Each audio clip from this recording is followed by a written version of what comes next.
Kirk Douglas, the son of a junkman, the chiseled chin star of Spartacus, a titan of Hollywood's golden age. His explosive acting style and indomitable "I'm Spartacus" spirit made him a legend.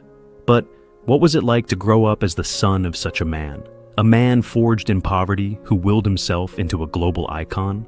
From two different marriages, each of these men navigated the colossal shadow of their father's fame in profoundly different ways. Their stories are a mix of A-list stardom that rivaled their father's, quiet behind-the-scenes success, and heartbreaking tragedy. Number 4. Michael Douglas, the son who became a titan in his own right. Born on September 25, 1944, is the eldest son of Kirk Douglas and his first wife, actress Diana Dill. His early years were not steeped in opulence. The family lived in a one-room Greenwich Village apartment. After his parents divorced when he was 7, Michael lived primarily with his mother and his stepfather, Bill Darrett. Michael has described himself as a shy, introverted, cautious child, and credits his stepfather's patient validation with helping him build confidence. Despite this, and his own terrible stage fright, Michael pursued drama at UC Santa Barbara and the American Place Theater in New York. His breakthrough came on television in the popular series The Streets of San Francisco, 1972 to 1976. He starred opposite veteran actor Karl Malden, who became a crucial mentor. Michael said he admired and loved deeply the man who treated him like the son he never had. This support was invaluable, especially after Kirk famously saw one of Michael's first performances and bluntly told him, "Michael, you were absolutely terrible," a critique that made Kirk hope his son wouldn't pursue the tough acting life. But Michael's ambition wasn't limited to being in front of the camera. In an astute early move, he focused on producing to gain more creative control. His father, Kirk, had long dreamed of turning Ken Kesey's novel One Flew Over the Cuckoo's Nest into a film, having starred in a Broadway version. In late 1971, Kirk, having failed to get the film made himself, entrusted the rights to Michael. Teaming up with producer Saul Zaentz, Michael shepherded the film to the screen. The result was a cinematic masterpiece. The 1975 film swept all 5 major Academy Awards, including Best Picture for Michael Douglas. It was a monumental achievement that established him as a major Hollywood producer and fulfilled his father's long-held dream. As an actor, Michael cultivated a persona of slippery, urbane charm, often playing morally complex anti-heroes, a trait he shared with his father. 1987 was a defining year. He starred as the adulterous husband Dan Gallagher in the cultural phenomenon Fatal Attraction, a massive worldwide hit. That same year, he delivered an unforgettable Oscar-winning performance as the ruthless corporate raider Gordon Gekko in Oliver Stone's Wall Street. His line, "Greed is good," became an iconic and defining quote of the era. He continued to dominate the box office and culture with films like Romancing the Stone, which he also produced, and the controversial 1992 erotic thriller Basic Instinct. His career continued with critically acclaimed roles in films like Wonder Boys and Traffic. Later in life, he achieved further triumph, winning an Emmy and a Golden Globe for his incredible portrayal of Liberace in HBO's Behind the Candelabra, 2013. He returned to television and won another Golden Globe for the Netflix series The Kaminsky Method, and then entered the Marvel Cinematic Universe as Dr. Hank Pym in the Ant-Man films. His relationship with Kirk evolved from that early distance to a deep, mutual respect forged through their shared profession. Michael once said it was only when he started acting and working long hours on the streets of San Francisco that he began to appreciate how hard my dad worked. In 2003, they shared the screen with Michael's son Cameron and Michael's mother Diana in the multi-generational film It Runs in the Family. When Kirk passed away in 2020 at the age of 103, Michael's moving tribute encapsulated their journey. To the world, he was a legend. But to me and my brothers Joel and Peter, he was simply Dad. Dad, I love you so much, and I am so proud to be your son. Michael's personal life has also been in the public eye, from his first marriage to Diandra Luker and the birth of their son Cameron, to his enduring marriage to Catherine Zeta-Jones and their children, Dylan and Karis. Number 3. Joel Douglas, the producer behind the scenes. Born on January 23, 1947, was Kirk and Diana's second son. While his older brother Michael ultimately embraced the spotlight, Joel chose a different, quieter path in the family business: film production. His career, spanning from 1975 to 2003, was often intertwined with his family's projects, positioning him as a key, if less public, contributor to the Douglas cinematic legacy.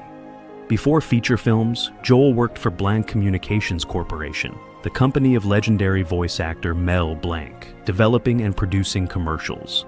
An early, crucial experience in film was his role as an assistant director on his brother Michael's triumphant production, One Flew Over the Cuckoo's Nest, 1975. This gave him invaluable insight into the making of a masterpiece. His professional synergy with Michael became a hallmark of his career. He was a co-producer on the 1984 blockbuster action-adventure Romancing the Stone and its successful 1985 sequel, The Jewel of the Nile. These hits demonstrated a powerful and effective partnership between the brothers. He also produced films like the 1985 drama Torchlight and served as a production executive on the 1991 Jean-Claude Van Damme film Double Impact. His most personal project was serving as an associate producer on the 2003 film It Runs in the Family. This film was a true Douglas Dynasty affair, starring his father Kirk, brother Michael, nephew Cameron, and his own mother, Diana Douglas. Joel's behind-the-scenes work was vital to bringing these shared family visions to the screen. Joel's personal life has seen him navigate 5 marriages. Most recently, in 2024, at the age of 77, he married his wife Masha in a ceremony officiated by his brother Michael, a touching testament to their close bond. While he has been married multiple times, it's noted that Joel has no children. He has a deep connection to Palm Springs, California, where his father had a famous home and where Joel has also owned property. Number 2, Peter Douglas, the Emmy-winning producer and philanthropic leader. Born on November 23, 1955, is the first son of Kirk Douglas and his second wife, the producer and philanthropist Ann Bidens. His middle name, Vincent, is a tribute to Vincent van Gogh, whom his father was famously portraying in Lust for Life at the time of Peter's birth. Like his half-brother Joel, Peter was drawn to the production side of filmmaking. After studying photography, he got his start as the still photographer on his father's films Scalawag and Dr. Jekyll and Mr. Hyde. He eventually rose to become the president of his father's pioneering production company, the Bryna Company, from 1989 to 1996. He also founded his own production company, Vincent Pictures, in 1978. Through Bryna and Vincent Pictures, Peter produced a string of successful projects. His first major credit was the sci-fi film The Final Countdown, 1980, starring his father. He then produced the Chevy Chase comedy hit Fletch, 1985, and its sequel, Fletch Lives, 1989.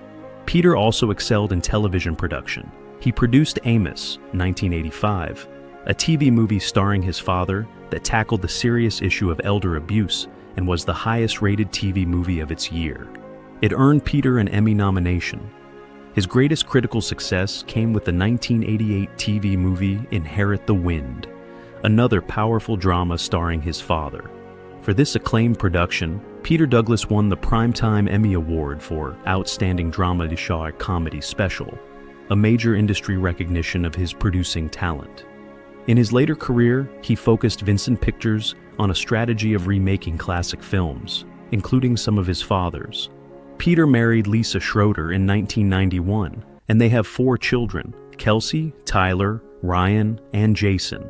Today, he is the president and CEO of the Douglas Foundation, the primary vehicle for his family's extensive charitable work.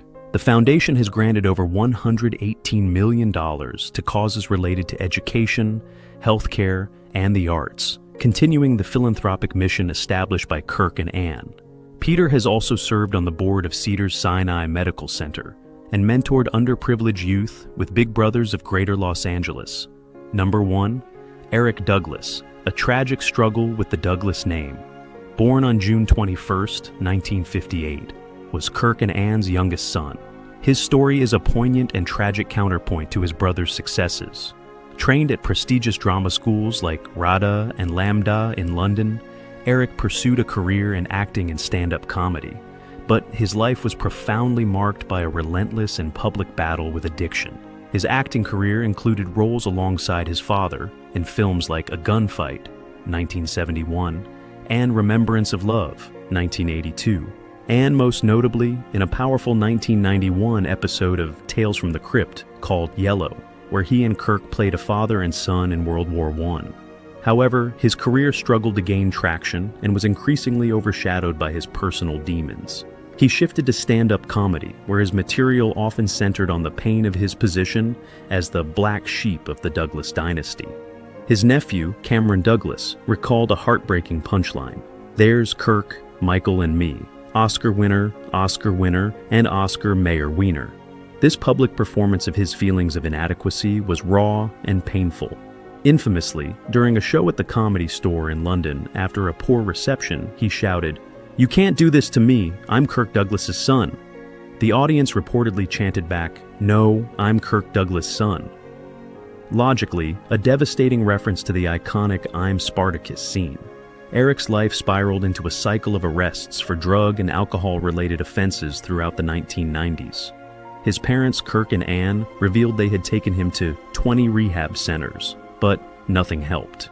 In 1999, an accidental Xanax overdose led to an 8-day coma and an anoxic brain injury that left him with slurred speech and an altered gait. Cameron Douglas's memoir also revealed that Eric was gay but not openly so, a hidden struggle that likely compounded his pain and sense of alienation. On July 6, 2004, Eric Douglas was found dead in his Manhattan apartment. He was 46. The cause was acute intoxication from the combined effects of alcohol, tranquilizers, and painkillers, ruled accidental. His death was a devastating blow to the Douglas family. He was laid to rest at Westwood Village Memorial Park, where his parents Kirk and Ann are now buried beside him. Their lives, in their triumphs and their sorrows, paint a complete and complex picture of a true Hollywood dynasty.